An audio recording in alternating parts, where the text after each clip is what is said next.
Hey, hey, hey. Happy Thursday. Come on in. Pull up a chair. The Gaming Gang Dispatch is in the air.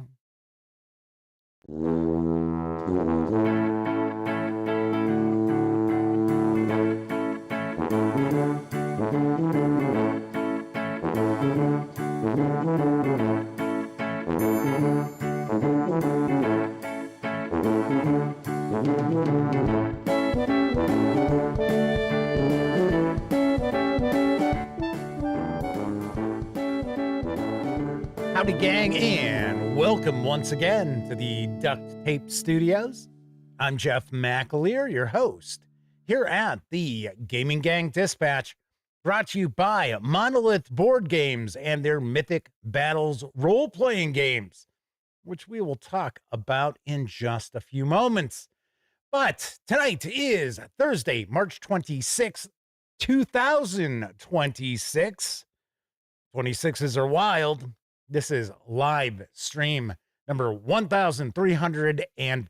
If you're not overly familiar with the show, let me point out it's super casual around here. Just hanging out, talking about the latest in tabletop gaming news. We do skew very heavily into role-playing games most of the time. And then after the news, I usually dive on into a topic related to our hobby. Every once in a while, might just do an AMA or just hang out and chew the fat with chat. But tonight, we are going to discuss a topic because I'm kind of curious why all of the Ragebaiters in the tabletop gaming creative arena haven't just left the hobby already. Wouldn't you think if they sat around streaming shows for years, they'd gotten fed up and left? We're going to talk about that in just a bit. But of course, I should also remind you, when you're not watching videos on the Gaming Gang channel, be sure to visit gaminggang.com for all the latest in tabletop gaming news, reviews, and a whole lot more you are not going to find here on YouTube. Come on. You know the drill. Get your geek on at thegaminggang.com. And of course, because this is a live show, there is chat available. Now, you must be a subscriber to the channel for at least an hour before you can take part in chat. Essentially cuts down on some of the more unusual commenters just, doing their drive-by idiocy. But if you check off that box and you want to say howdy, maybe get a question, a comment, by all means, chime in. I will do my absolute best to respond. First out the gate tonight is the lovely and talented Miss Sarah D, emerging from the shadows to say hello to everyone. The light's catching the glittery banhammer. Good to see Sarah D with us. She is one of our chat moderators, so behave.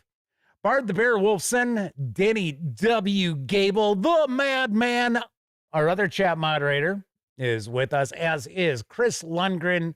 Cooperative Waffles is also joining the chat this evening. So welcome, everybody. Welcome aboard. Oh, now we get another wave of people popping on into chat for some reason. Chat was like stalled for a second because all of a sudden it's like, like, whoa. So let's see. We got J-Man, W Forge, Michael Berry. Did I say it? No, Semper Buffo wasn't. Semper Buffo is usually one of the first people in chat. So I was kind of surprised. I'm like, hey, wait, did I just say hello to Semper Buffo? No, I did not. Semper Buffo is with us. Hello. Kevin R. Smith and Mark Hawkswell also popping on in. I think I've said hello to everybody as I take a peek here. Keith Lewis says, hi, everybody. I see Jeff is dressed to the nines for opening day. That's right. I am wearing a Cubs jersey, Cubs hat. And, well, we're doing the giveaways each and every evening, or I'm trying at least to do the giveaways each and every evening. It is going to be a Cubs-related trivia question. Won't be too difficult. So that will be how tonight's live viewer is going to win the giveaway. So stay tuned for that. So let's talk about our sponsor. That's right, because over on GameFound, you will find the Mythic Battles role-playing games. Why do I always want to say board games? It's because it's Monolith board games.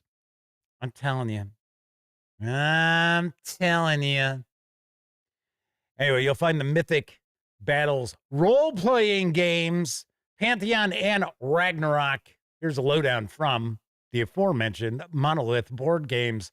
2 apocalypses, 1 lethal engine.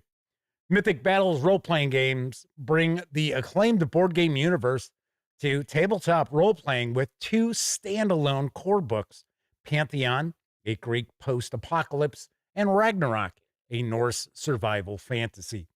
Powered by a highly tactical player-facing system where the game master never rolls, you must manage your vital resources and survive the brutal death spiral to forge your legend.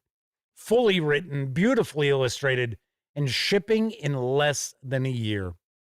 In Pantheon, the world is not as it was. Gone are the days of bright skies, full fields, and flashing blue oceans filled with sea life and plied by hardy sailors. Gone are the citadels of thought, commerce, and democracy. Gone are the times when gods walked among humanity, bringing with them their bounty, blessings, and divine presence.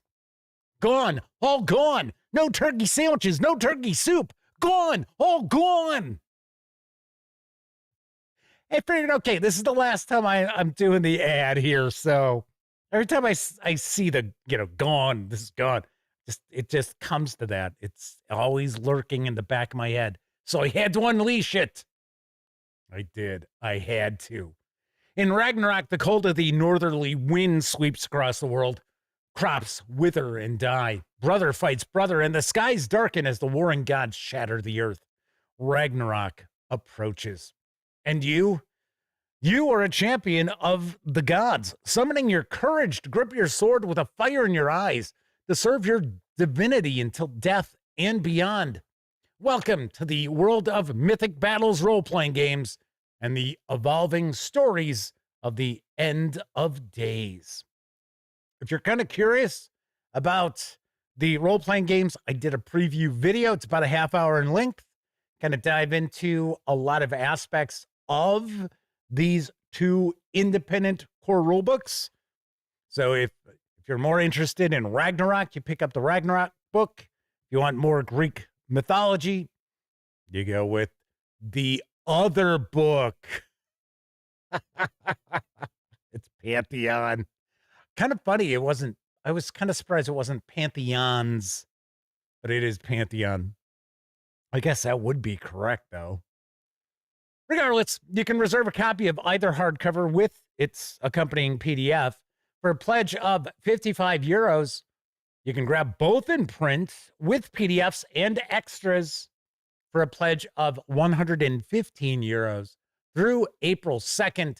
Expected fulfillment is going to be this November. So pretty nice, quick turnaround on this. Very, very nice. I got to say, I was impressed. Maybe I shouldn't say something like this, but I was not necessarily expecting a lot. Because it's a board game company, right? That's what I was thinking. I'm like, okay, but then I also realized, well, they do the new Conan role-playing game, although I don't think they've really released anything for it. I was kind of like, but yeah, check out the preview if you're kind of curious about this. I'm not twisting anybody's arm to do it. I'm just kind of like, well, so. All righty. So let's see who else has popped on into chat. I have said hello to Mark Foxwell. Kathy Evans is joining us. Chris Lundgren's cockatiel buddy is chirping on in. Hello, buddy. Burman Dan Webb is joining us as Sell It, Jeff.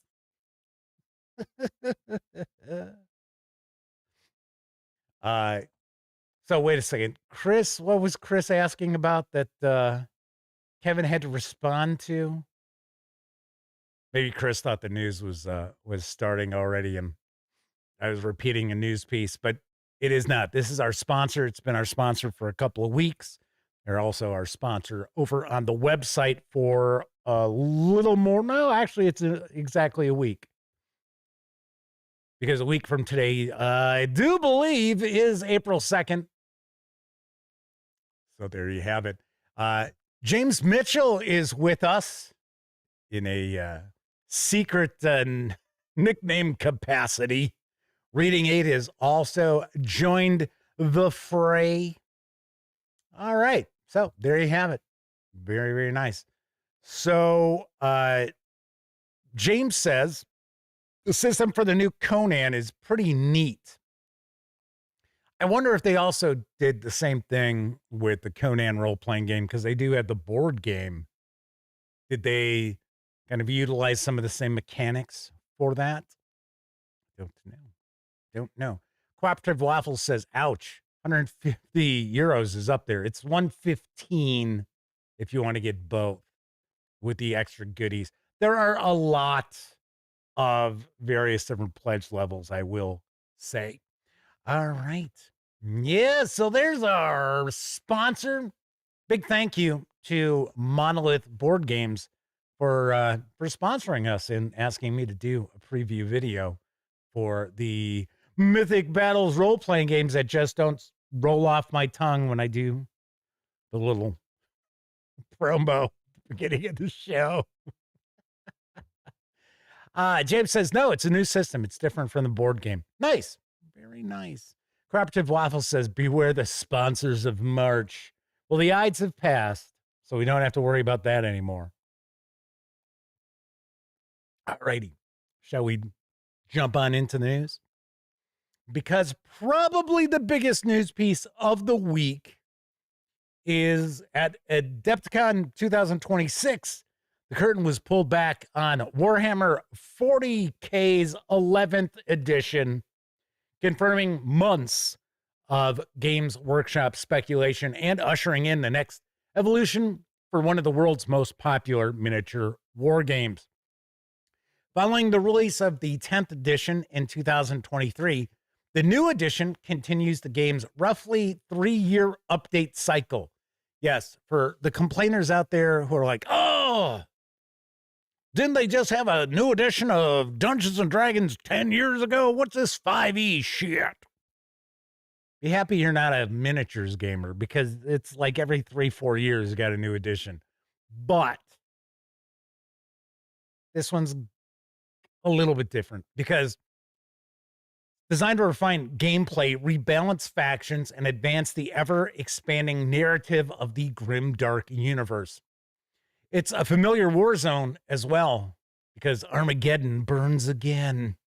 The headline setting for 11th edition is the war-torn world of Armageddon, one of the most iconic battlefields in Warhammer lore.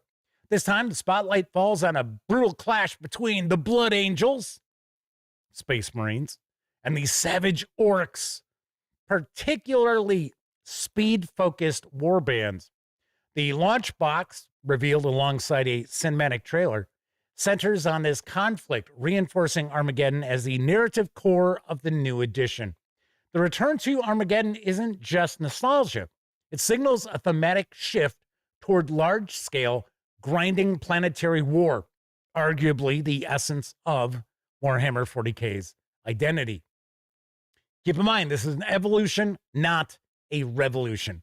Unlike the sweeping overhaul of 10th edition, early previews are suggesting that 11th edition focuses on refinement and streamlining rather than radical change. Now, some of the confirmed and previewed updates include codex compatibility. That's a big deal. Existing army books will remain usable, lowering the barrier for current players. Cleaner core mechanics. The rules aim to reduce complexity, particularly in combat resolution and stratagem stacking. Reworked terrain and cover. Cover is expected to impact hit rolls more dynamically, encouraging tactical positioning. And there's improved army building with greater flexibility in detachments, which allows players to customize forces more freely. There are mission and objective redesigns, with objectives being reworked to better reflect battlefield roles and playstyles. Overall, the design philosophy appears focused on faster, more intuitive gameplay without sacrificing depth. And I did mention there is a cinematic trailer, so let's give it a peek.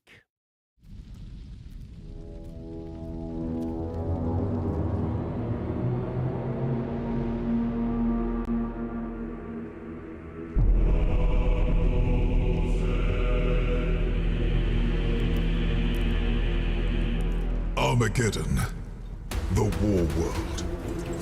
Its soil is worthless, salted by the blood and sweat of generations.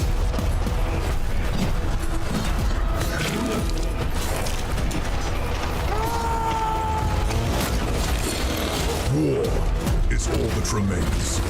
It rises from the dust and echoes in the sky, a promise, a cacophony of endings.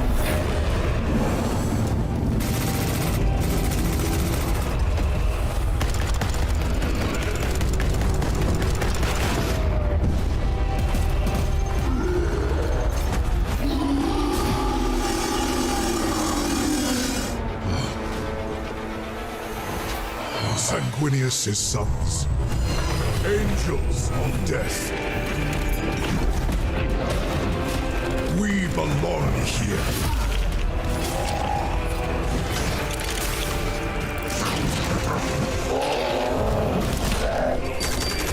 Our veins burn with his wrath. Our twin hearts hammer with his rage. War is all that we know.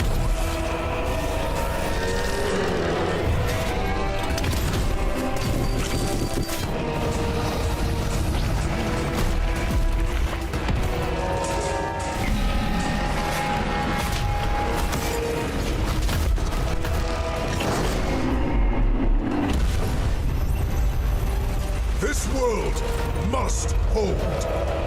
There can be no retreat. There can be no mercy. There can be no peace. There is only war.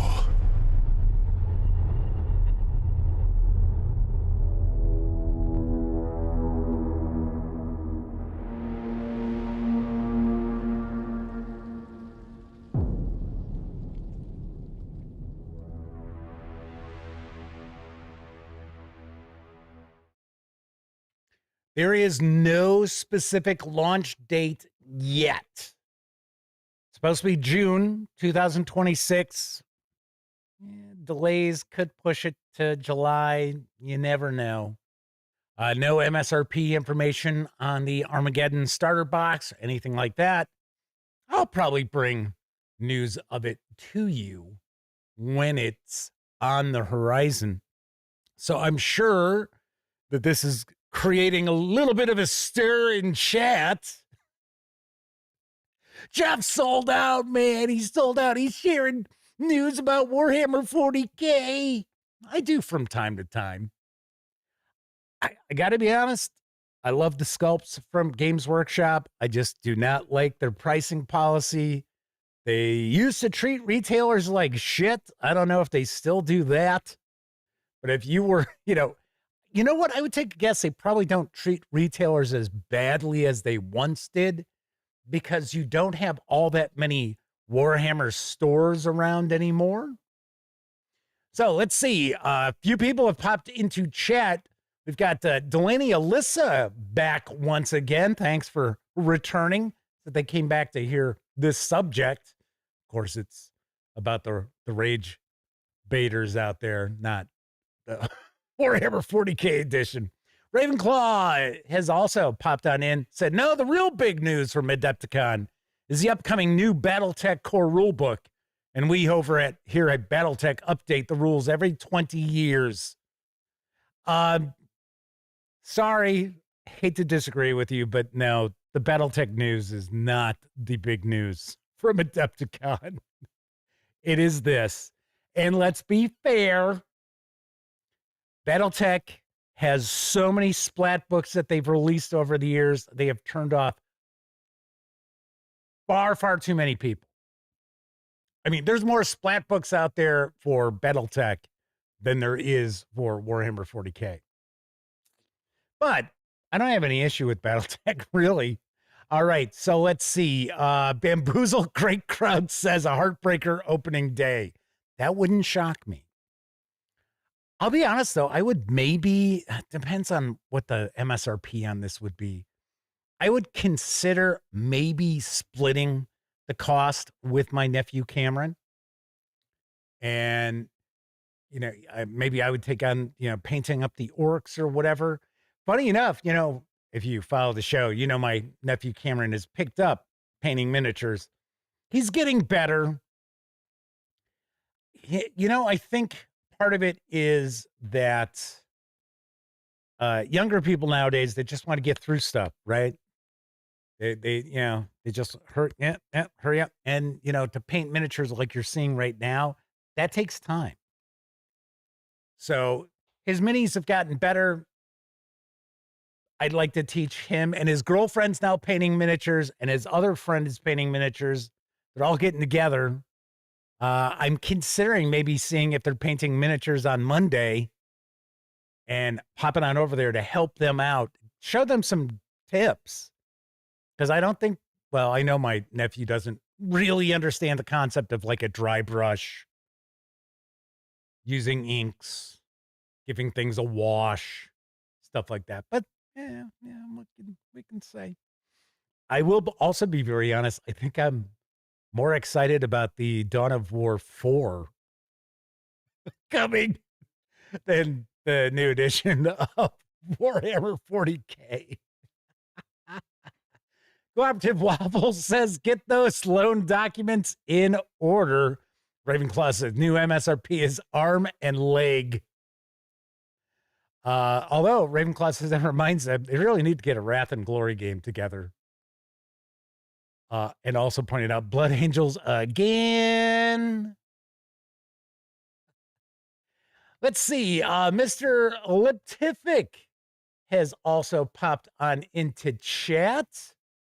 And we also have Thomas Emick. For some reason, that rings a bell. This might be a return visit.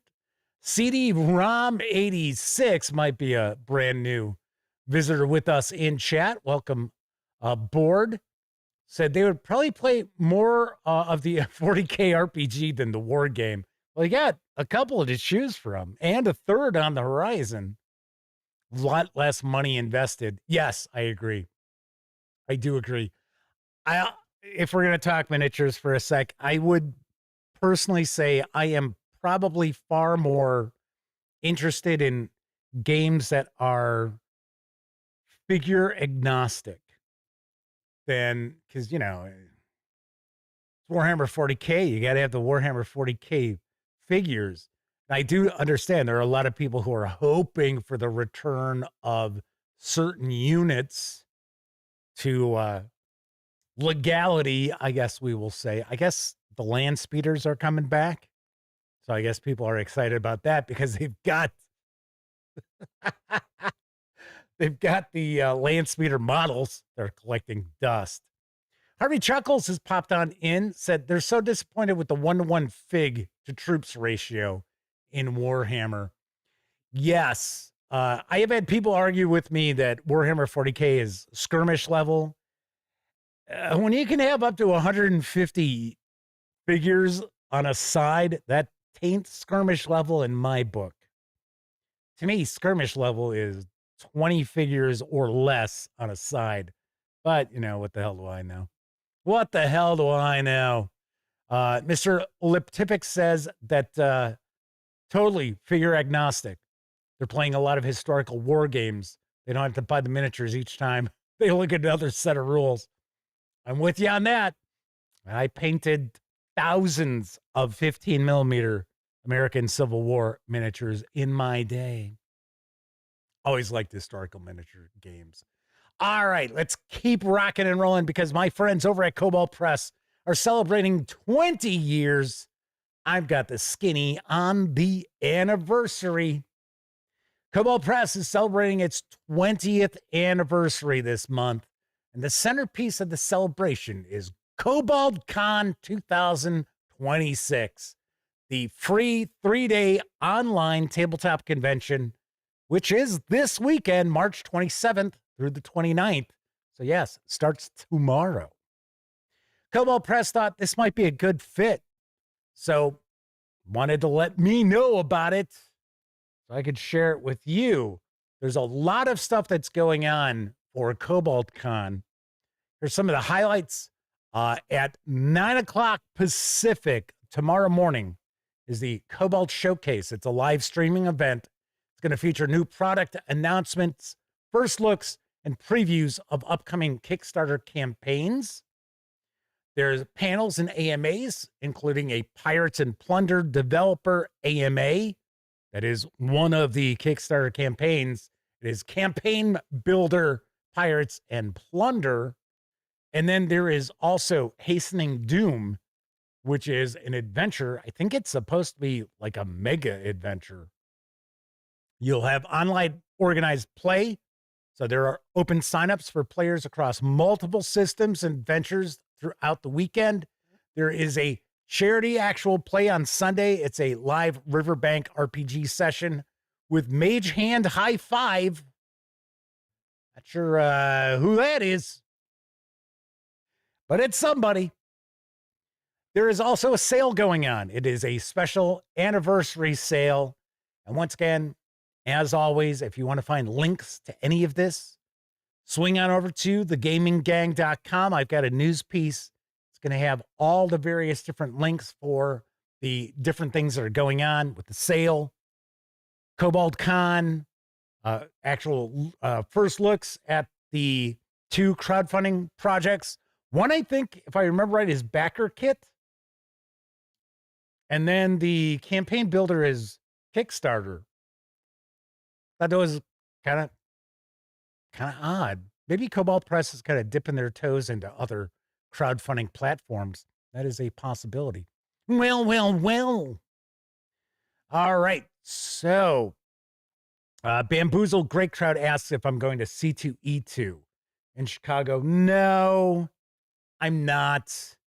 I got to be honest, I'm not a big fan of that con.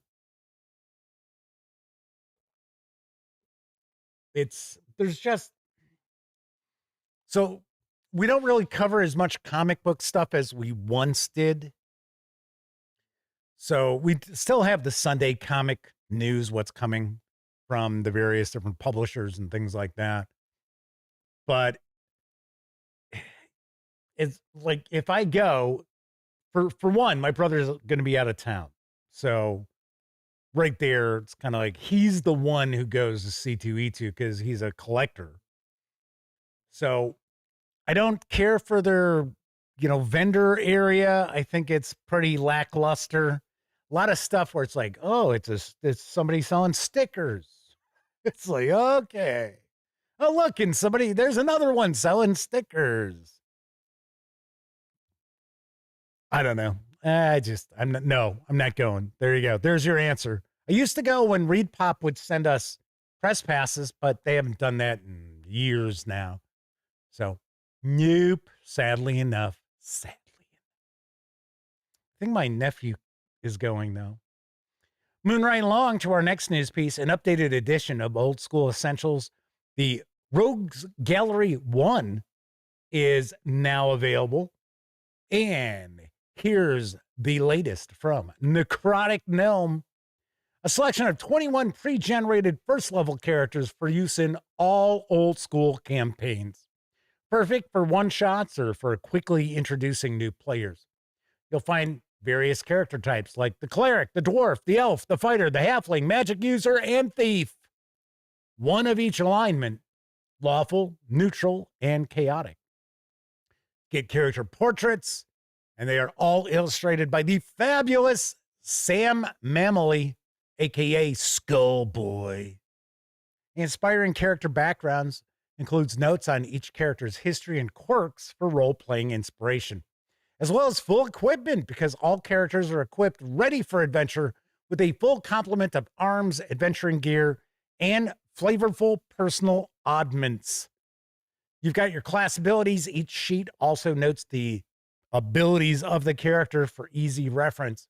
Now, the design of the PDF is for home printing. Just print out the characters you need.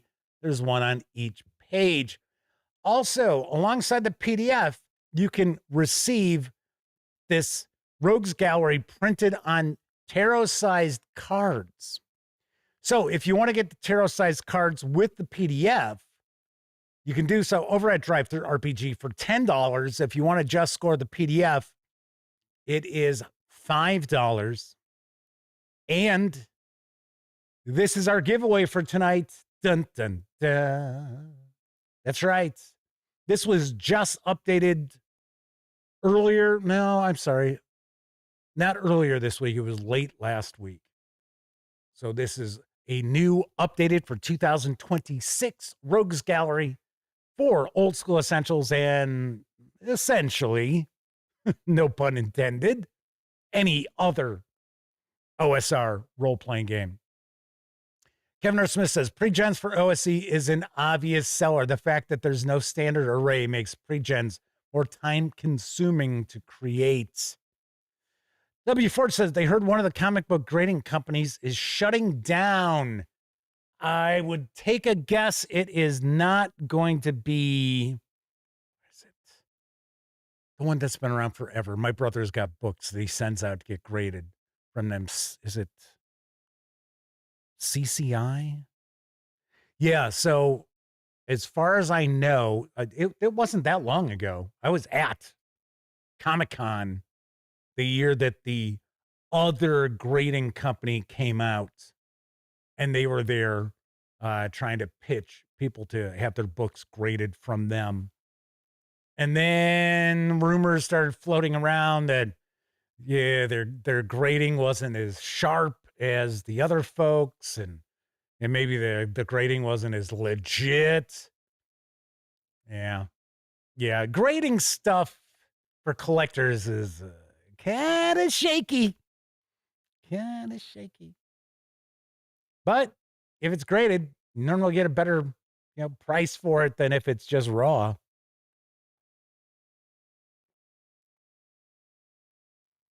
All right, so Kevin R. Smith says, yep, it's going to be obsolete after next year. Okay, not technically, but classic fantasy is going to be absorbed into advanced fantasy. That is supposedly what's going on. Moving right along, the solo Dungeon Delve Temple of Jubilex is now available in PDF from creator Kabuki Kaiser. Here's the latest. 13 years after Ruins of the Undercity, the infinite random dungeon generator returns. Temple of Jubilex is a dungeon masterless random dungeon crawl engine for solo play, group play, and long crooked campaigns spanning years, if you let them. Start with a sheet of grid paper. Roll, connect, descend. The place keeps breeding. Rooms, corridors, pits, warped shrines, traps, plunder, weird magic monsters, and filth.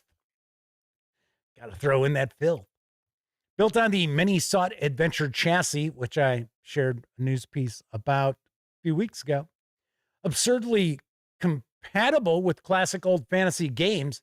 Full stats, low friction, zero precociousness. I've seen that word thrown into a sell sheet before for a role-playing game release. Zero apologies. This is Kabuki Kaiser coming full circle. Bold layout, handy rules, meant to be hacked and remixed to death. The sewer slum sprawls beneath the fallen brine murk, lean-tos, sinkholes, fungal towers. Who doesn't love a fungal tower? Mafia barons, psycho shrooms, putrefied incense, all of it hanging on under clouds of sick green and bruised purple. Under it, through it, around it, the Temple of Jubilex gapes in black, unhinged mouths, choked with ivy and offal. too ripe not to enter, too ripe perhaps to survive. For this is Jubilex ever and ever, demon lord of slimes, filth, pestilence, and final abasement. Pillar unfallen, wretch king, unmaker of names. Inside, you'll find the Brian Merc, the soiled city with its filth markets. I'll take a couple of fresh filths over there, please. Sinkholes, factions, and human wreckage. 3 new origins, moths, misfits, and shroomlings. Procedural map making, exploration, traps, and plunder. A gruesome monster manual's worth of dungeon horrors. Troves of weird items, odd magic, and warped treasure. Enough material to sustain years of crawling, alone or with others. It's a dungeon engine, a toolkit, a salvage yard, and a graveyard. A solo machine that never runs out. The 200-page PDF is currently being offered at a discounted price of $8.88. The eventual pricing is going to be $11.90 over at Drive-Thru RPG. Cooperative Waffle says, "Can't you smell that smell?" Yes. The smell of fungi sightings you. All right. Final news piece. Sirius Dice has revealed. Yes, they're very serious. It's kind of like Sirius, like XM. Has revealed the Dungeons & Dragons Castle Ravenloft treasure packs. They are now in stores. Here's the skinny. Sirius has announced that the Dungeons & Dragons Castle Ravenloft treasure packs are now available at hobby stores and the Sirius website for $19.99 per pack. This new collectible tabletop accessory line is created under license with Wizards of the Coast and inspired by the gothic horror setting of Ravenloft, one of the most infamous domains of dread in Dungeons & Dragons. Designed for collectors and tabletop players alike, each sealed pack delivers a premium mystery experience inspired by the dark legends of Barovia. True to the spirit of Ravenloft, each treasure pack preserves the mystery of the setting itself, inviting players to discover which relic the mists will reveal. Each treasure pack includes a premium polyhedral dice set, an embroidered Ravenloft-themed dice bag, and a collectible metal ability coin, all inspired by the haunting characters and locations surrounding Castle Ravenloft and its infamous ruler, Strahd von Zarovich. So these are out now. I have reached out to Sirius Dice, see if maybe they'll send along some samples like they did for the Baldur's Gate 3. But Baldur's Gate 3, those packs, they had the bags, which pretty cool. I actually gave everybody one. Elliot couldn't make it on Monday for our Call of Cthulhu campaign, so I still have his bag. But yeah, gave the bags, the coins, and the 20-sided die that came with those. A nice big chunky 20-sided die. Now, with the Castle Ravenloft treasure packs, it's a full set of dice. But, sadly, only one 6-sided die. I'm telling you, companies need to get it through their heads with at least 3 6-sided dice, right? Personally, I say 4 because a lot of times, yeah, if you're playing D&D, rolling up a character, you're doing, okay, roll 4 6-sided dice, drop the lowest. You're going to go through that attribute generation. But Kevin R. Smith says, looks like the dice range from decent to really cool, but unreadable. I will say the rare die that came with one of the bags is kind of tough to see. I was like, really? Because it's like a dark green, well, kind of a muddy green. And then it's got sort of a burgundy as far as the ink. I was like, what? My brother got that one. So I let them all pick. So Bard the Bear Wolfson says, like Pirate Board starter dice. I actually brought those for Call of Cthulhu. Rather than bringing my big old bag, my Crown Royal bag, I was like, oh, okay, you know what? I'm going to take the Baldur's Gate little dice bag, throw in a set, and then I tossed in an extra 10-sided die for the advantage, disadvantage, in case I needed to use it. All right, so let's see. A few more folks popped on into chat. Kevin King is with us, as is Savage Splendor once again. And I think, oh, there we go, Martin 7W. I was going to say, I think there was one more who had popped on in. Boomerman Dan Webb says, use a colorful crayon to make the numbers visible, like in the old days. What I used to do is I used to take because I didn't own any brushes that had like a really fine, very, very fine tip. We're talking like when I was 14. So I would take a toothpick and whittle the toothpick so it had this like just like razor sharp edge to it. And I would use that in the paint, and then I would paint. It's pretty good. Yeah, it worked. You know, that's all that mattered, right? Just worked. Delaney Alyssa says, old days. We had cardboard shits randomly drawn out of a cup. I remember that. I was around for that. Yeah. So Ravenclaw says they just hooked up a third monitor to their jury-rigged setup. Monitors spread before me. Somebody must be playing a driving simulation. What is it, American Trucker Simulation? Is that it? It's actually kind of cool. Something relaxing about.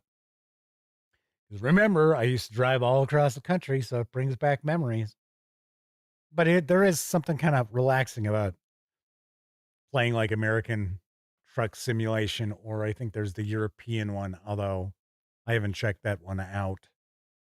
It's like, oh, well, okay, we're driving from LA to Phoenix, okay. And then you're like going, it's like, oh, this actually because it kind of does look like it would be.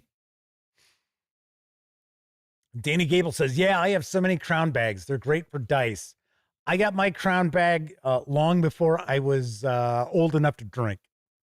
So, and I have never been like, I've had Crown Royal, but I've never really been a Crown Royal fan.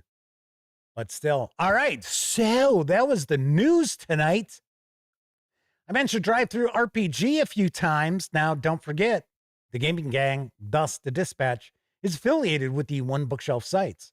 So if you're going to visit Drive-Thru RPG, Dungeon Masters Guild, Storyteller's Vault, Wargame Vault, any of the numerous One Bookshelf sites, swing on over to thegaminggang.com first.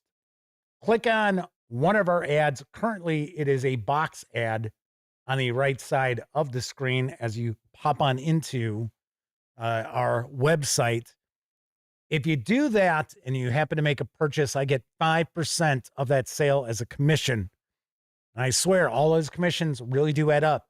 Help keep the gaminggang.com website around every month. It truly does. Also, if you like the video, by all means, please give it a quick thumbs up. Subscribe to the Gaming Gang channel. What the hell am I? I'm doing my wrap up. Well, I do the thumbs up thing. Some of the things I say, like the wrap up, it's like embedded in my brain. I'm surprised I don't just like mumble that under my breath during the day. When you're now watching videos on the Gaming Gang channel, be sure to visit thegaminggang.com for all the latest in tabletop gaming news. Slap, slap, slap. Anyway, if you like the video, give it a quick thumbs up. If you like the video, if you dig the channel, if you find the gaming gang to be a valuable resource, hell, if you just like what we do, there are a couple other ways that you can help support the outlet. First, by making a one-time donation by way of PayPal. And big thank you to recent donations from Daniel Webb and Lisa Watkins. Hell, you can buy me a 2-liter bottle of soda. My. Mm.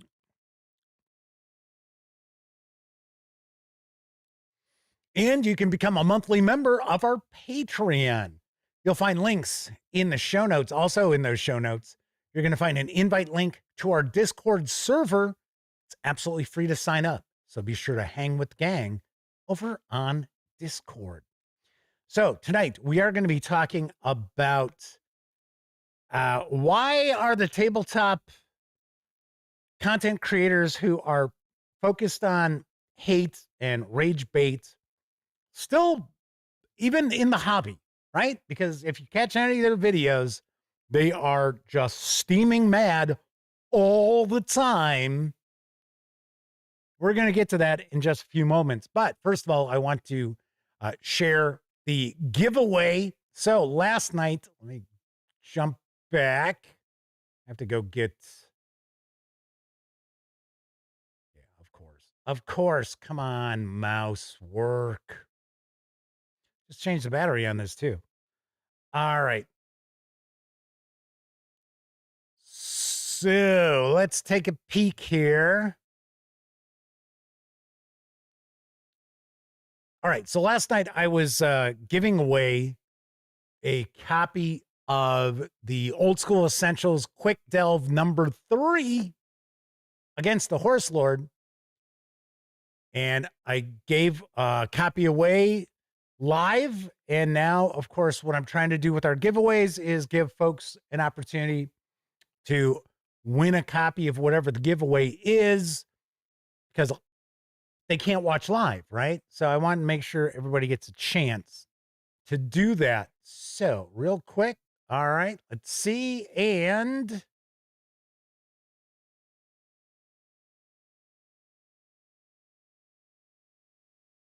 damn it. I'd saved it. Now I can't find the stupid thing. Like, what the hell, Jeff? What the hell's wrong with you, man? What? Hey, what?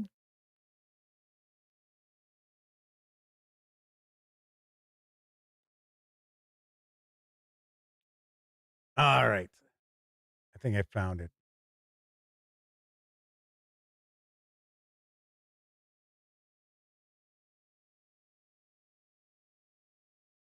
No, see, this is the weird thing. So, hang on. This isn't showing all the comments.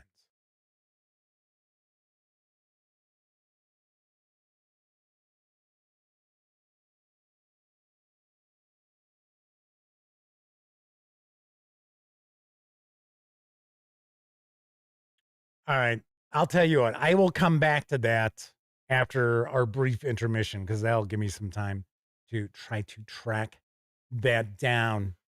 It's weird. Very, very strange. Because there are far more comments on the video than what's showing up on the back end in YouTube. So I don't know. All right. But tonight, as I mentioned, I'm going to give away a copy of the Old School Essentials Rogues Gallery 1 in PDF to one live viewer and one person who is not present. Or if you're watching live and you don't win and you want a chance to win, enter the contest. I'll tell you what it is in just a second. It's the same thing I always do anyway. All right, so let me bring our chat back up here. All right. Captain Stefan is with us. Who's raging against hobbies anyway? Do you visit YouTube at all? All right. And Klantos is popping on into. All right, so tonight's trivia question is going to be Chicago Cubs related. First person who gives me the correct answer is going to receive the copy of the OSC Rogues Gallery 1 in PDF. So the question is, whose jersey am I wearing?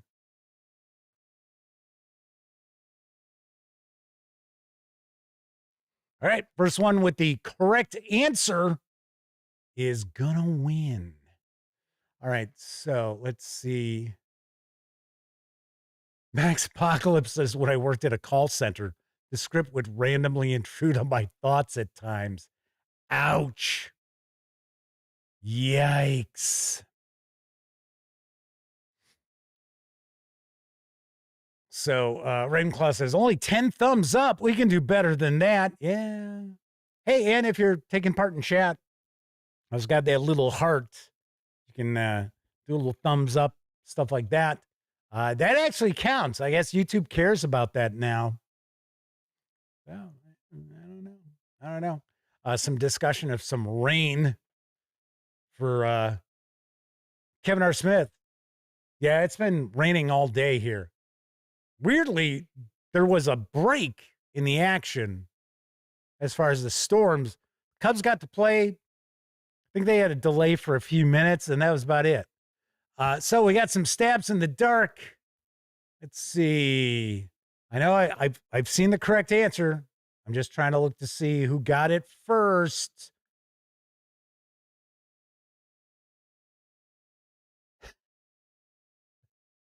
Helen Skopinski says Babe Ruth. Tessie Trekkie says it's Jeff's jersey. No. Funny enough, somebody did buy me a jersey one time with my last name on the back of it, and it's like, that's kind of a no-no. Ravenclaw is our winner. It is Ron Santo, the late great Hall of Fame Chicago Cubs third baseman, Ron Santo. It's funny because when I lived in Arizona, I've had this jersey probably 25 years.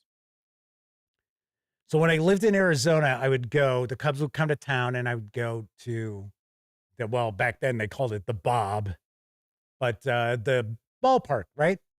For the Diamondbacks. And, if the Cubs weren't in town and somebody asked me if I wanted to go to the game, I'd be like, fine, yeah, I'll root for the Diamondbacks. Has no effect on my Cubs. And then when it was the Cubs in town, then of course, and it was funny because you'd have a lot of Cubs fans at the ballpark. And I'd be walking around and I would hear people yell out like stuff like, oh, that guy's a real fan. Ron Santo, yeah. I was standing in line to get a beer. And this father was with his little girl. And he said, oh, the man in front of us, he's a real Cubs fan.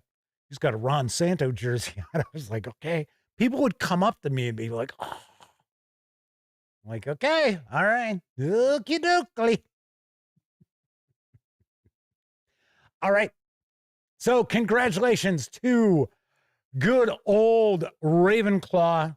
You know the drill. Send me an email from your Gmail account that's associated with your YouTube account, and I will get you a copy of the Rogues Gallery. For those of you who are watching after the fact, maybe even on Memorex, or if you're watching live and you'd like to get into the running to win a copy, all you got to do is comment on this video. Leave a nice comment on the video. I am going to randomly select one of the commenters, and I will actually reveal the winner on X, Facebook, and Blue Sky. Those are the 3 social media accounts that I used to have Instagram, and it was like, didn't really get much traction out of that. So wait a second. Ravenclaw says, wait, a couple of people posted before me. Really? Hang on. Let me go back.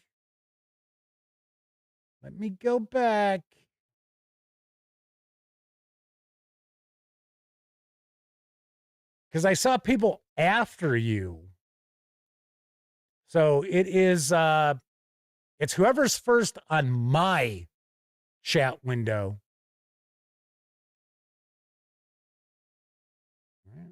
So Chicago Cubs. This is Captain Stefan. Yes, correct.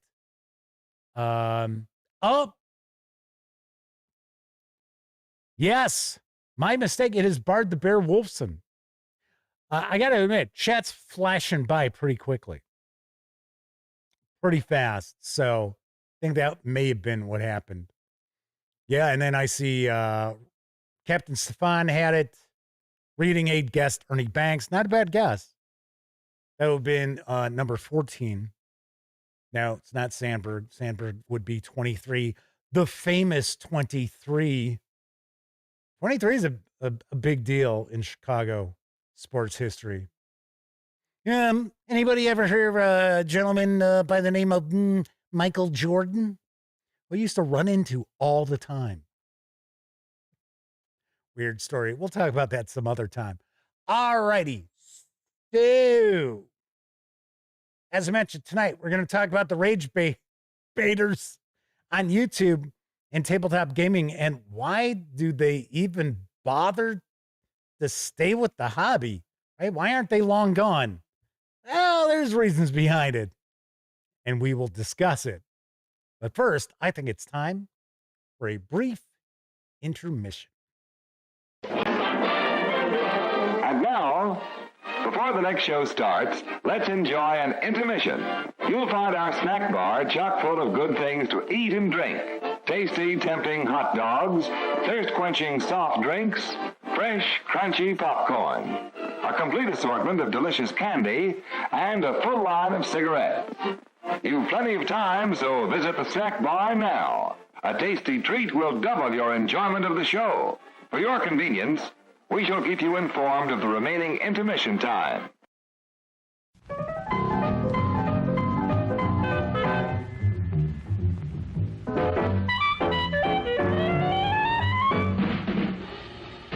Like you crave that corn when it's freshly bobbed, you gotta beat it to the box with the butter on the top. Get with it, man, start strolling down to the sweets that set you rolling, the best in town. Our candy's real gone, if I'm understood. To all you squares, that means the confection is positively delicious. Cork that stuff, give me 5, let me send you into this nutty jive.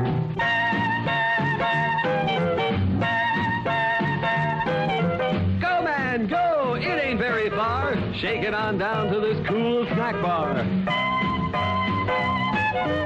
Come on, Jill, give us a treat. A friendly pepper-upper with a tasty beat. Drink Dr. Pepper, Dr. Pepper, 'cause it never lets you down. Frosty, man, frosty. You are witnessing one of the most exciting inventions of a lifetime. Jimmy Jet, the amazing new toy that puts you in the pilot seat. The throttle makes Jimmy Jet slow down or speed up. Jimmy Jet, with the exciting moving picture screen, makes you feel you can fly, fly, fly. Jimmy Jet, sold at food markets only. Wilkins decaffeinated coffee is best at any price. Oh, you just say that because what? Because it's true.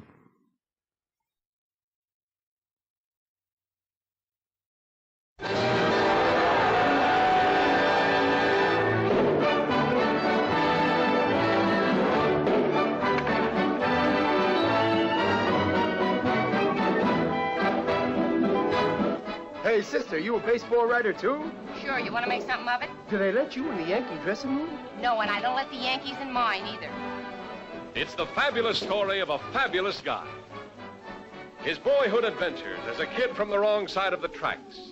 These might come in handy. I'll take this. It's a long walk to St. Mary's. By the way, George, you better take that cigarette out of your pocket. Yes, it's the babe's own story. His hits and his errors.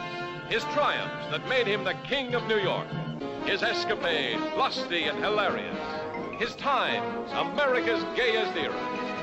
Each night and day I pray the Lord up above Please send me down somebody to love. Special delivery, Miss Claire. Oh, thanks.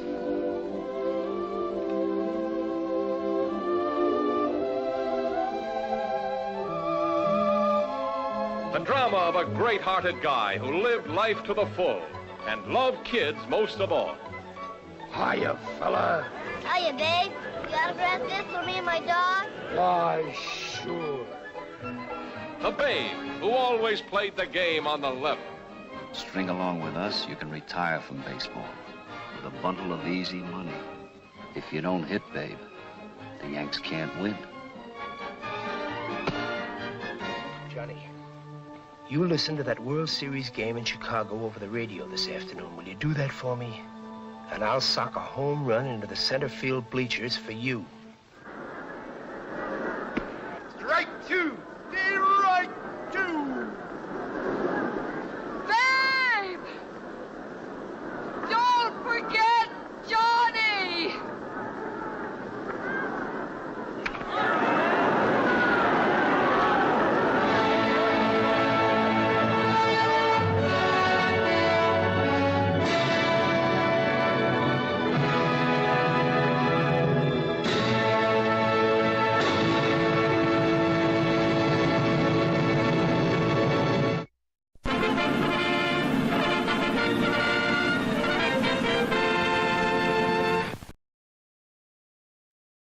One of the absolute worst sports biography films ever. I mean, it's bad. They make Babe Ruth out to be like this dunce. Like, oh my God. Yes. And the baseball action is awful. All right. So, real quickly, so our winner for last night is Matthew Constantine. Weirdly enough, I went to a different page and I look, and there's like all these comments on last night's show. But if I'm in the back end of YouTube as a creator, it's showing like 4 comments, and it's like, I know I replied more than 4 times. Like, what the hell's going on? My goodness. Okay. So, I thought I saw something in chat where I have the incorrect person who said Ron Santo first. I went searching back through. I know we've got some folks who've popped on in. I have not had a chance to say hello to. I'll get to that in just a sec. I thought somebody said it's Thomas Emick, but they said Sosa. So that would be incorrect. Because I thought I saw Kevin R. Smith say, oh, yeah, maybe I'm wrong. But the first person I see with the correct answer is Bard the Bear Wolfson. But as they pointed out, they won on Tuesday. So I had already stated yesterday that you could only win once in a week. So the second person to get it correct is Captain Stefan. Captain Stefan, you are the winner of the Old School Essentials Rogues Gallery 1. Now it'd be like, I don't want that. I don't play that game. Savage Splendor says that wasn't John Goodman as Babe Ruth. That is also a pretty horrible Babe Ruth movie because he's too big. It's like, okay, Babe Ruth was never that large, but it was a little more realistic, right? So,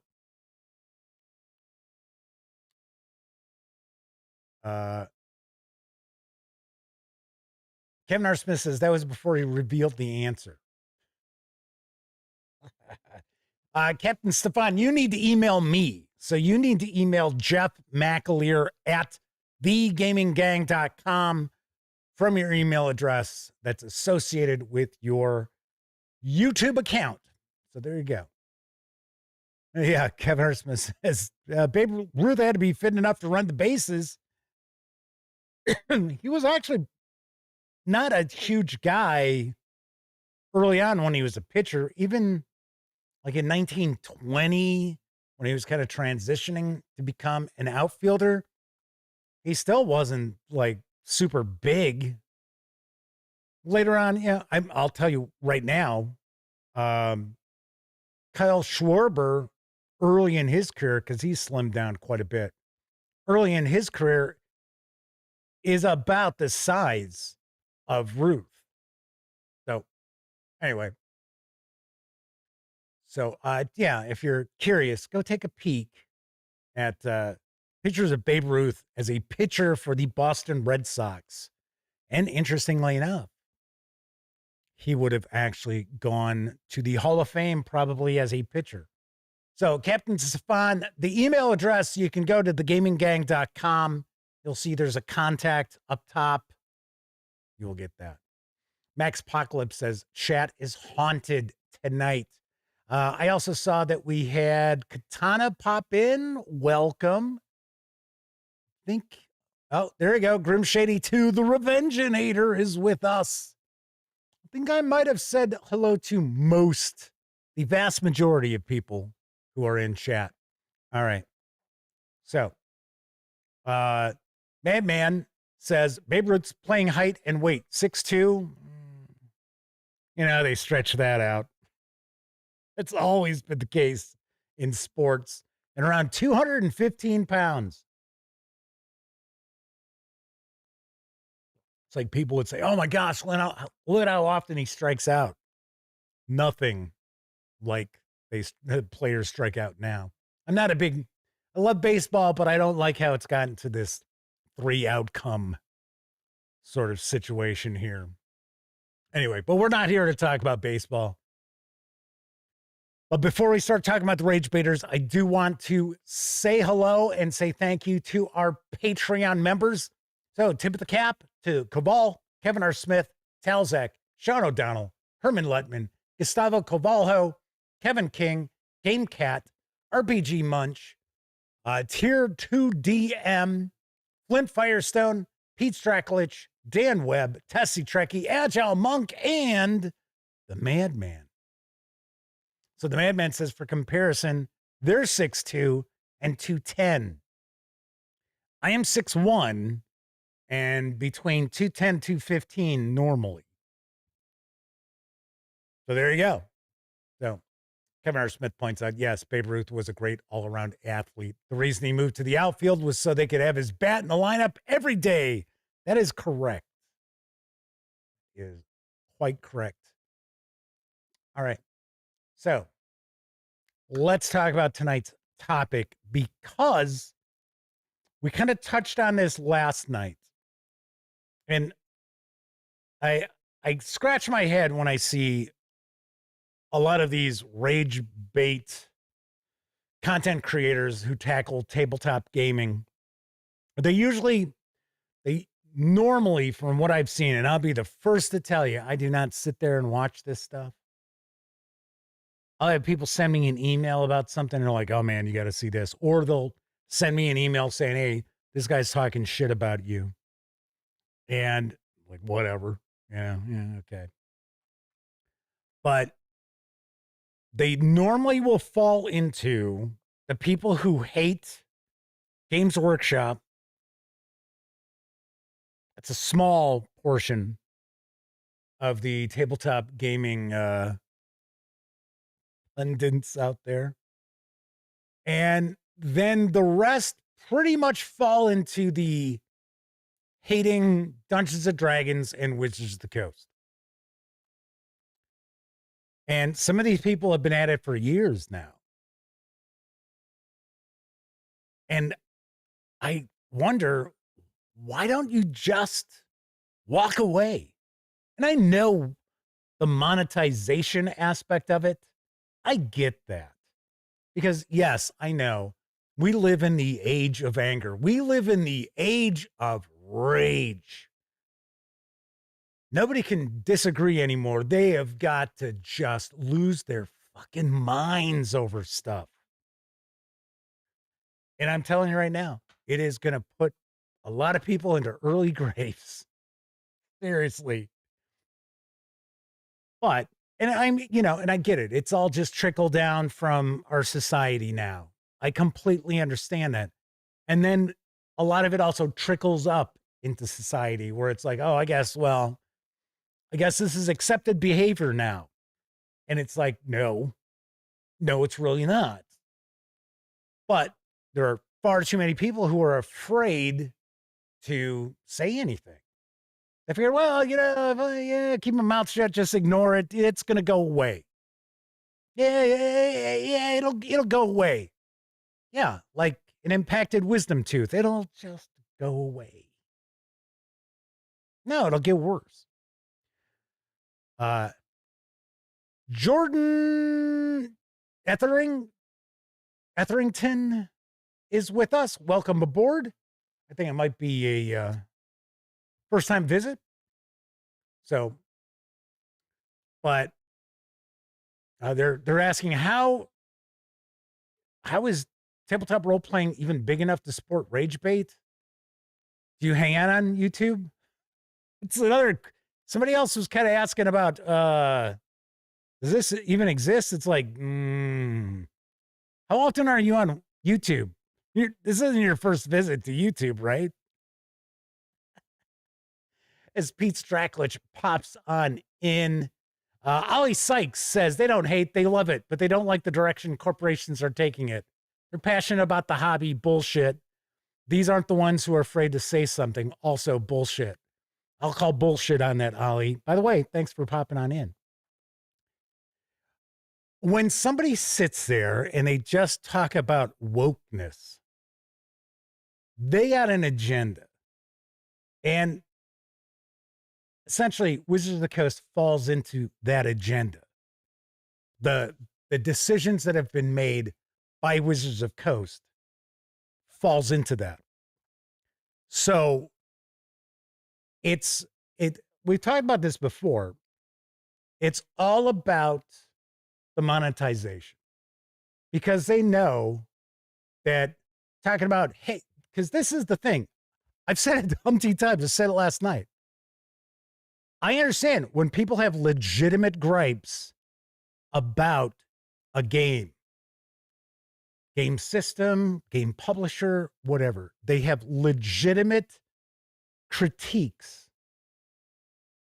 I'm all for that. But when you spend the vast majority of your video, or at least the beginning of your video, talking about leftist Islamo-fascism and leftist Islamo-Marxist, that one video I was talking about last night, once again, I'm not going to pick on different people here because I'm not necessarily here to talk shit about any particular individual. It's just the genre of content out there, which is just all piss and vinegar. There are no, okay, I don't want to say no because I don't watch all this stuff. Things I've seen. It's not like, well, this is the direction that I personally think XYZ company should move into, should go on to. No, it's always shit talking the company, shit talking the creatives, floating out dog whistle terms. That video I was talking about yesterday, I just referenced today. I turned it off because I thought, you know what? We're probably going to hear this guy say it's all the Jews' fault at any minute. I'm like,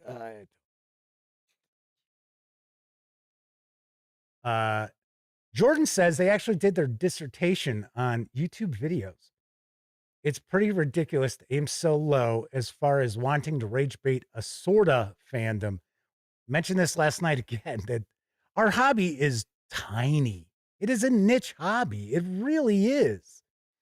You got to realize there are a lot of people who went out and they're like, oh, Baldur's Gate 3, man, this is super cool. And they have absolutely zero interest. None. Zip interest in actually playing live Dungeons and Dragons. To them, Baldur's Gate 3 is just another cool computer role-playing game. Doesn't really matter. But what I don't understand, and I talked about, like I said, I understand the monetization aspect. So I know why people do this. Because, of course, they'd rather have 20,000 views, just stirring the shitstorm, because it's all, there's a, how do I want to phrase it? There's a very incestuous aspect to these content creators because they all tend to post the same sort of videos. They'll get onto a topic and then they're all posting those topics, and then they have the same crew of viewers who will pop around to watch the whole wave of those videos. So what I don't get is if you're, Ollie just said, oh, they're passionate about the hobby. If you were passionate about the hobby, then you would talk about ways to improve things. Or better yet, you would sit there and talk about, hey, you know what? If you don't like the direction that Dungeons and Dragons has gone in, then maybe you should take a look at other games out there. There are a lot of 5e adjacent games that are not necessarily going in the same direction as Dungeons and Dragons. Or you can start talking about things like, hey, you know what? Maybe you want to check out Basic Fantasy or Old School Essentials or Dolmenwood. You don't see that because that's a true passion for the hobby. What we do see is we see a lot of people who are pissed off because Dungeons and Dragons is not marketed to them anymore. That as far as Wizards of the Coast goes, those people don't matter anymore. That's where the anger comes from. And it is understandable, but are you just going to keep winding yourself up each and every day?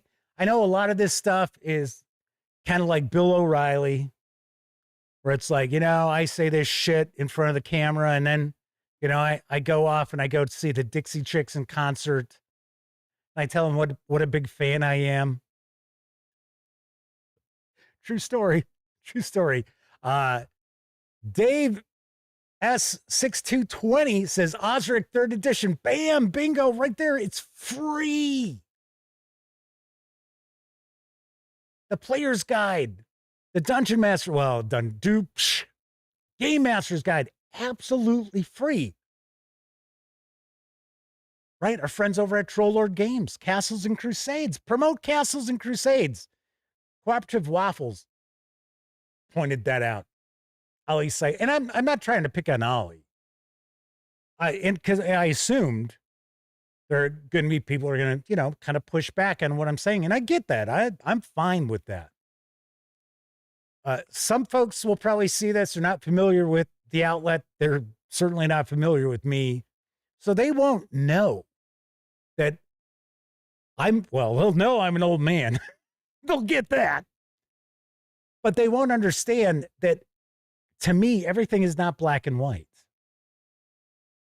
That I share reviews and news pieces from games from all different kind of creators, all political stripes. That it's not like, oh, well, you think this one way about something. You're going to go to hell, you son of a... No. Not at all.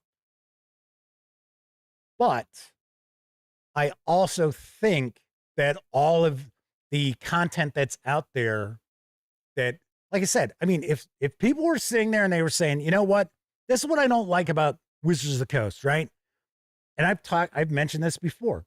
Wizards of the Coast goes out of its way to market itself to people who just really don't have an interest in the game in the first place. I mean, I believe in diversity. I believe in inclusion. I'm not a gatekeeper by any stretch. But you shouldn't also sit there and be like, well, 80% of our customers fall into this category, but fuck them. No, that's not smart business. Right? But something like that, does it rile me up? No, not at all. Because, there's bigger things to worry about in this life than tabletop gaming. Right? I think we feel that way. Ali Sykes said, but did you see the survey WotC did last week? Yes, I did a show about it last week. And we talked about that. And we talked about how Wizards of the Coast really doesn't care what anybody says. Clanto says, yeah, I even started playing Castles and Crusades because of Jeff. Yeah, again, yeah. Like I said, I understand not being happy with the direction that Dungeons and Dragons has gone in. But I mean, we'll get stuff where, no joke. And like I've talked about before, and if you're tuning in, and I haven't said hello to you, sorry, because kind of, rolling here. I am trying to kind of keep an eye on chat a little bit because I do want this to be kind of a discussion, right? But I understand, dissatisfaction with how things are going. And like I said, there are a lot of people out there, they don't necessarily say it, but their main bitch is that Wizards of the Coast just doesn't value them as customers anymore. I get it. I understand that. That would be like, But would I devote, a channel and search online nonstop for any tiny little controversy that I could latch onto so I could, tear Wizards of the Coast and the creatives there a new asshole? No. I think the other thing that bothers me too with a lot of these content creators is it's not just the publisher who's in their crosshairs. It's individual people. And they will name those individual people by name. It's like, some of you out there may not remember back when Marvel Comics killed off Peter Parker. I mention this from time to time. And for a year, Peter Parker was dead. And it was Dr. Octopus was like possessing Peter Parker's body. And Dan Slott was the writer on that. And Dan Slott got death threats galore because they had killed off Peter Parker. And it's like, it's a comic book. You really think they're gonna keep Peter Parker out of being Spider-Man? I was surprised they went for a year. They did that with Captain America too. Captain America gets killed. They were all up in arms. It's like, really? Seriously, do you think they're going to leave Steve Rogers dead for very long? They didn't. They've done it with Superman over at DC. Same thing. And it's sort of like, oh, so-and-so needs to die because of a comic book story arc. And I get it. I know, especially nowadays, everybody's got to turn it up to 12. Can't just be like, yeah, no, it's got to be.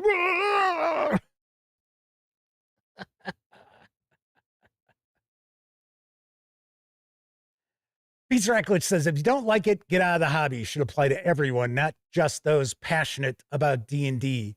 See, but I don't want to be like, oh, well, get out. That's not right. Like I said, people are entitled to their opinion, just like politically. People are entitled to their vote. Do I need to agree with it? No. Am I going to sit there and be like, okay, well, I heard you voted for so-and-so, but I've known you for 20 years and you're a good person, but now I must kill you? No, it's like, absolutely not. Maybe that's called wisdom. I don't know.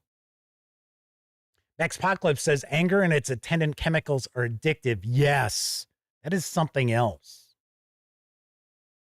Endorphins. So Max Apocalypse says, if I'm consistently disappointed by some source of leisure activity, I disengage with that source. Really brings down the blood pressure. Yes. You know, the old adage, oh, laughter is the best medicine. Kind of is. Or at least not being freaked out about everything every time you turn around. Jordan says, very true. It's very stimulating. Yeah. Yeah. I mean, don't think I don't get mad about stuff. I do. But I'm one of these people where I'll get really pissed off and then it's gone. It'll be like, okay. And my family all knows that. All my friends know that. Women I dated, they all knew that. Be like, okay, Jeff's mad about something. Give him 5 minutes. And be like, and then I'm like, fuck it, who cares? I do that more now. So, Max Apocalypse says, Superman's dead for real.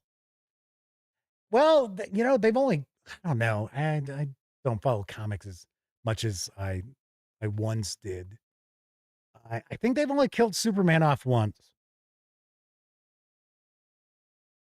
Cooperative Waffle says, joy is better than essentially negativity for longevity. But yeah, getting back to the actual topic, like I said, I get it from the monetary aspect of it, right? And I also get it where it's like, hey, I said XYZ person at Wizards of the Coast could suck my dick and blah, blah, blah. And that video got me 50,000 views.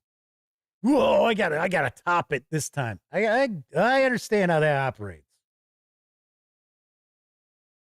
If you're somebody who's been hanging around with the gaming gang for years, I'm not somebody who chases that. But I can also see where the appeal comes from. So I get that as well. I don't know what positivity for the hobby the vast majority of these rage baiters are doing, right? Once again, like I said, if it was somebody saying, hey, you know what? I was about to say, I've seen comments where people talk about Chaosium Inc. went woke. Oh, because, they got women knights in Pendragon. Okay, and if you don't like it, don't include them in your game. I don't see the big deal there. Oh, fuck Chaosium Inc. I've heard people talk about how Troll Lord Games went woke. No joke. No joke.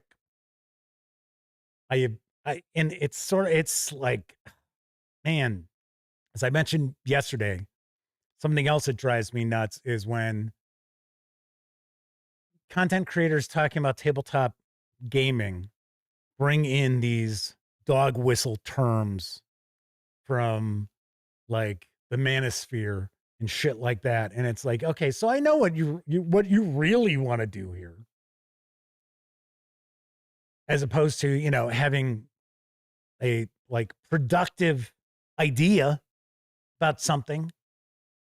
Right? So if 30-minute video is all just bitch fest, and somebody had mentioned like a lot of these people have a co-host like Ed McMahon. Yes. Like I said, I only catch bits and pieces, but for whatever reason, I get a lot of this stuff popping up in my feed. I'll be like, not interested. Do not recommend that. Ding. Kevin R. Smith's talking about Gwen Stacy. Yeah, the Clone Saga. Yeah, sometimes you'll get like really good comic book story arcs. And other times it's like, what the hell are they smoking? So Max Apocalypse says Superman is currently gone after the latest big dumb event, is what they were referring to. Really? Wow. So give him 12 months or less. He will be back. Yeah, I remember when isn't it Doomsday? Doomsday killed Superman. And then they had various different comic lines where everybody who was going to be the replacement? Who was going to be the new Superman? And there were a variety of different characters. Wasn't Steel one of them? Superhero that Shaq played? I think he was. Anyway, okay. So real quick, pop into chat here, take a look here. Ali says, problem these days is we've forgotten how to respectfully disagree with one another and still be friends. Yes. Now, that's not to say there aren't loonies on both sides of the aisle, right? And they're very, very vocal. So it leads people to believe, oh, well, that's what the other side's like, which is not necessarily the case. But because I'm 58 years old, I grew up in a time when, I'm a lifelong Democrat. I think most people who follow the show already know that. But I have dated women who were Republicans and who voted Republican. I've had friends of all stripes politically, and I still do. But yeah, I grew up in a time when it was more, well, I don't think things were as, well, I know they weren't as fractured as they are now, but yes, we could agree to disagree on different things, but the reality is we agreed on like important stuff, or we agreed on a majority of things. So Cooperative Waffles saying using your instead of your always gets a reply. The Madman says, personally, I've seen far too many people that want everything their way or they get angry. So much for what others may want. I think I've talked about this before, and yeah, this is a show about gaming, right? About having fun, enjoying the hobby, enjoying the camaraderie that we have when we get together with our friends and family and play stuff. So, sometimes we kind of veer off a little too much in other categories. But I've mentioned this before. I think we are now in a society where, like when I was growing up, okay, would I have liked to have owned a Ferrari? Sure. Of course I would have. Man, that'd been sweet. Could I afford a Ferrari? No. So did I sit there thinking to myself, Jeff, you really do deserve that Ferrari? No, of course not. Didn't bother me either that I couldn't afford that. And that's how it was. I could use a new computer. I should probably build a new computer. Just don't have the finances on hand right now to do it. But I didn't sit there going, Jeff, you deserve that computer. And being all mad about, why don't I have a new computer? It's your fault. It's like, no, it's my fault because I didn't have funds to buy it. Okay. A new employee at work told leadership how they were running the business wrong. He got angry, walked out of the meeting because he wouldn't address it. It's from the Madman.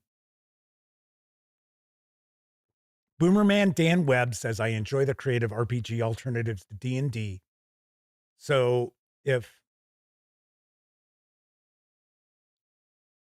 So I wasn't for those who dislike it, there'd be less competition. Maybe. You got to realize, I mean, you got a lot of publishers out there who've been around for a long time. So, Peace Ratcliffe says, I agree. Dungeon Crawl Classics, Shadow Dark rocks.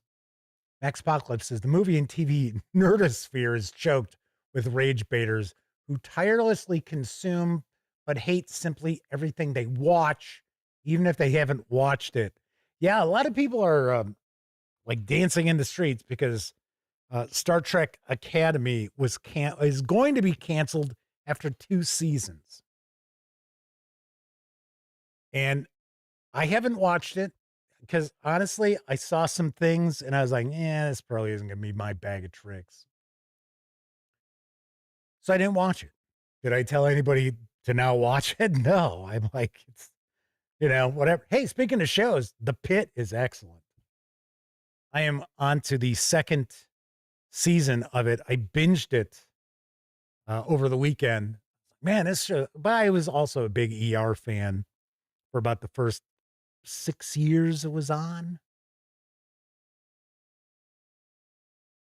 Ollie Sykes says, and I love this channel. It has nothing to do with politics, but politics creeps into everything now.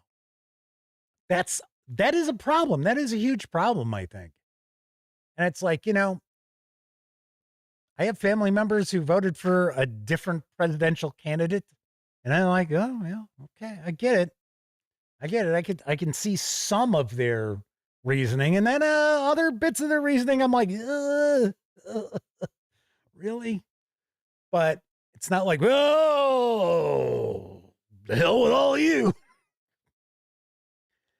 Pete Ratcliffe says, Jeff, let's smoke a fatty and roll some dice. I'll take a gummy. Anyway, something else to mention as far as like other games rather than Dungeons and Dragons is the fact that there are so many options out there. And if you're playing D&D and you're not happy with the game, maybe you just don't care for the game mechanics, period, right? If all you're watching are people who are pissed off about D&D, what are you learning? Nothing.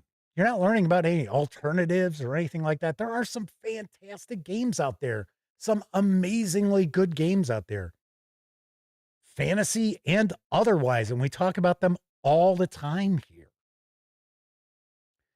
All right, let's get ready to wrap up. Hey, I'm sorry if some of you tuned in tonight because you thought I was going to be like, yeah, fuck that guy, fuck her, and talking shit, and yeah, pop, pop. No. But still, I mean, if something upsets you so much that you're legitimately sitting there and just venting about it on a weekly basis or more, I think maybe check out a different game or different hobby or something.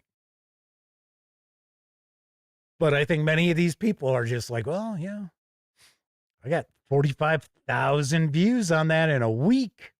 What can I bitch about next? Kevin Hart Smith says the joke is Rings of Power was one of Amazon's biggest hits because of all the people who watched it so they could bitch about it. Yes. Correct.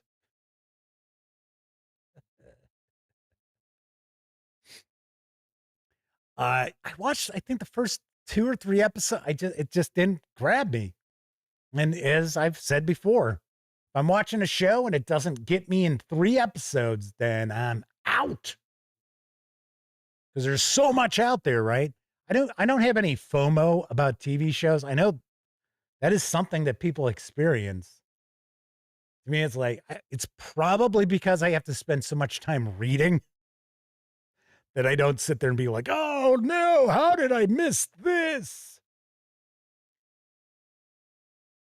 Ollie says, but Star Trek Academy was a total travesty of storytelling. Yeah, what was the one? The thing that I saw that I was like, yeah, this probably isn't going to be for me, was the guy vomiting glitter or whatever. I'm like, yeah, that's just not gonna. Okay.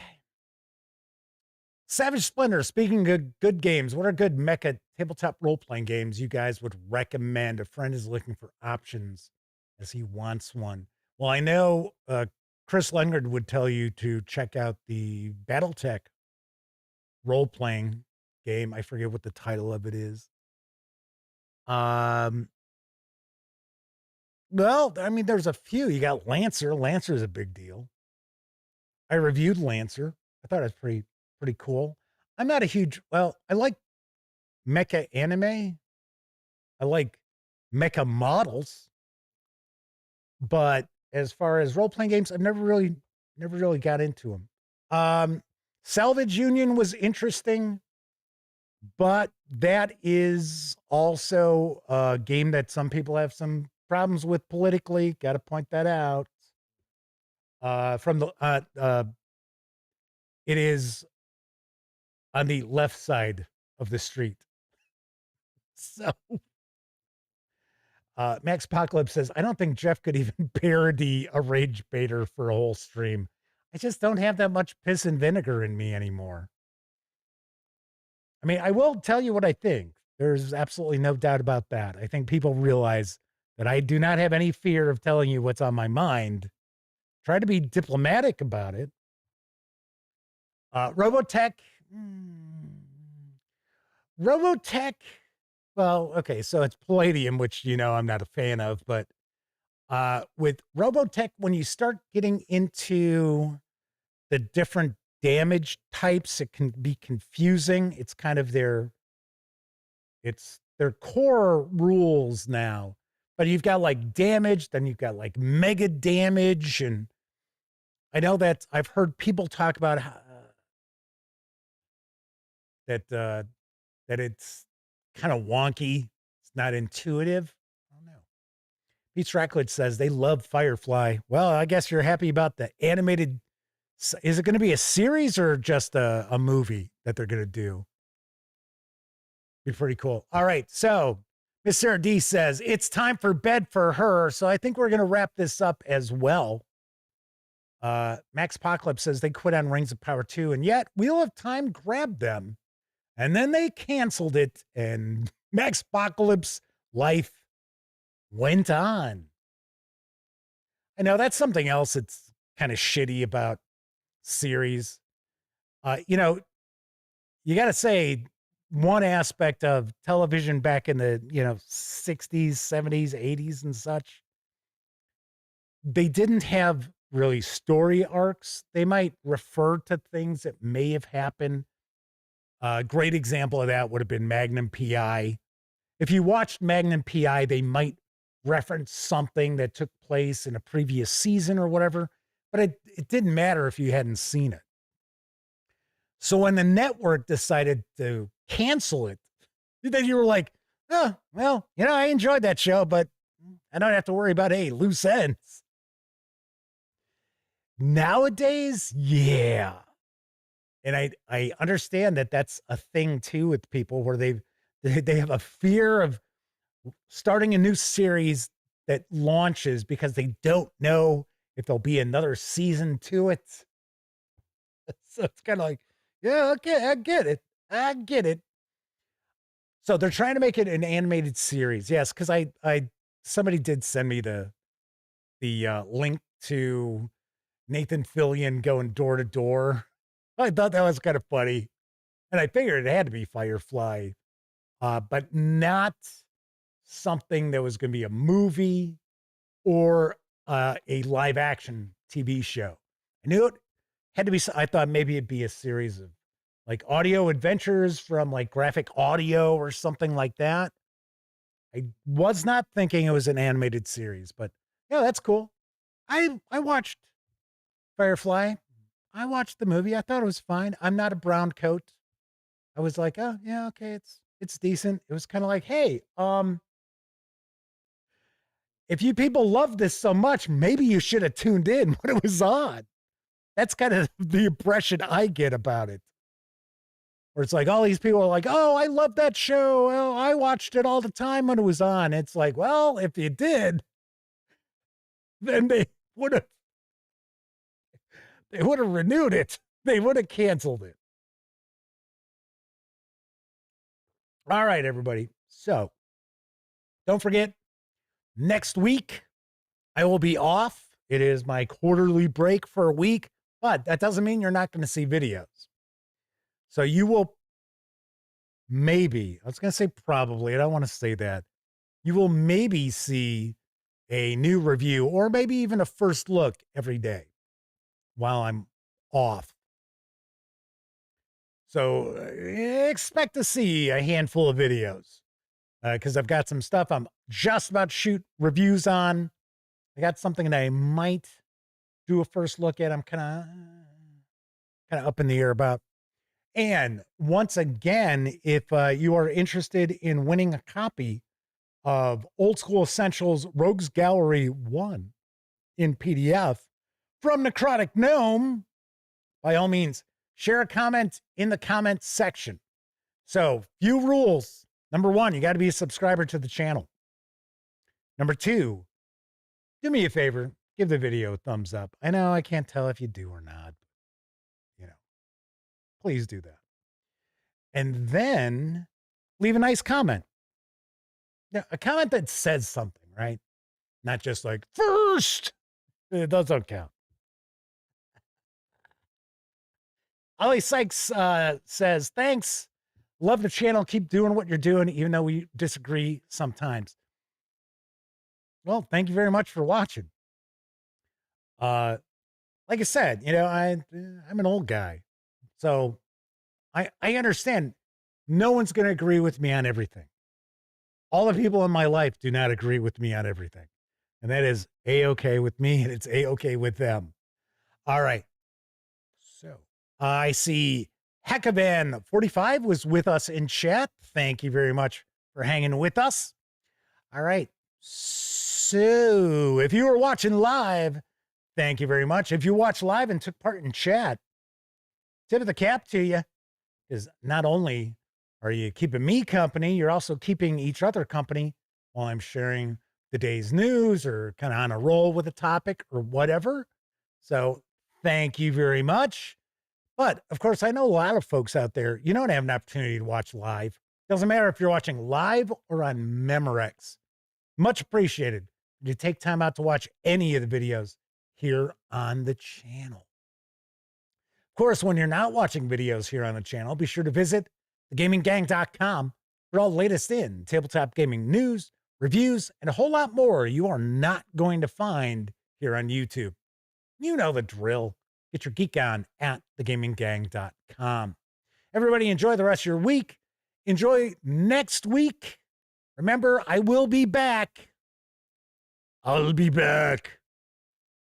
But it is the quarterly break that I take. Figure why not start a new quarter? I don't really feel like doing a silly April Fool's kind of show because I never have had an opportunity to anyway.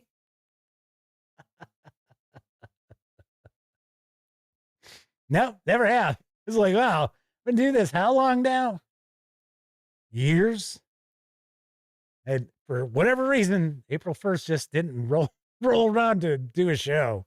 Well, except when I was doing the 5 shows a week. I just decided not to. So Cooperative Waffle says, no April Fool's Day. Oh, there might be an April Fool's post on thegaminggang.com, but no April Fool's video. Anyway, if you like the video, by all means, please give it a quick thumbs up. subscribe to the Gaming Gang channel if you haven't already. And if you do subscribe, don't forget, ring that bell. And if you ring the bell, be sure to mark all notifications, because that way you'll not only know when the Dispatch streams live, normally Tuesday, Wednesday, and Thursday evenings at 7 p.m. Central. You'll also know when I share other videos, such as my upcoming review of Dark Visions for Shadow Dark from RPG Ramblings. Once again, I'm Jeff McAleer. Thank you very much for watching. And until I see you next time, I certainly hope all of you get to enjoy plenty of great gaming with your gang.